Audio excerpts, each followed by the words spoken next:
जागतिक योग दिनानिमित्त भारतीय जनता पार्टी त्र्यंबकेश्वर, नूतन त्र्यंबक विद्यालय, MRPF कन्या विद्यालय, विद्यार्थी वसतिगृह आणि कन्या छत्रालय त्र्यंबकेश्वर यांच्या संयुक्त विद्यमाने नूतन त्र्यंबक विद्यालय त्र्यंबकेश्वर येथे योग दिन कार्यक्रमाचं आयोजन करण्यात आलं होतं।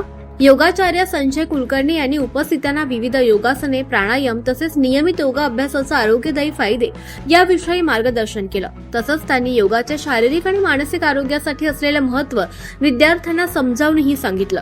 त्यानंतर योगासने, प्राणायाम प्रत्यक्ष करून योग दिवस साजरा करण्यात आला। या कार्यक्रमात विद्यार्थी, शिक्षक, पालक आणि नागरिकांनी मोठ्या उत्साहाने सहभाग नोंदवला। यावेळी भाजपा तालुका अध्यक्ष सुयोग वाडेकर, शहर अध्यक्ष तेजस ढेरगे, मुख्याध्यापक नवसारे सर, मुख्याध्यापिका बेडसे मॅडम, वसतिगृहाचे अधीक्षक देसले सर तसंच सोरावणे मॅडम, वाडेकर मॅडम, गोपाल झोंबाड, जयवंत हागोटे, माणिकलाल मुंदडा, सतीश मालपाणी यांच्यासह अनेक मान्यवर उपस्थित होते। कार्यक्रमाच्या शेवटी उपस्थितांनी नियमित योगा अभ्यास करण्याचा संकल्प केला। या उपक्रमामुळे विद्यार्थ्यांमध्ये देखील आरोग्याबाबत जागरूकता निर्माण होण्यास मदत झाली।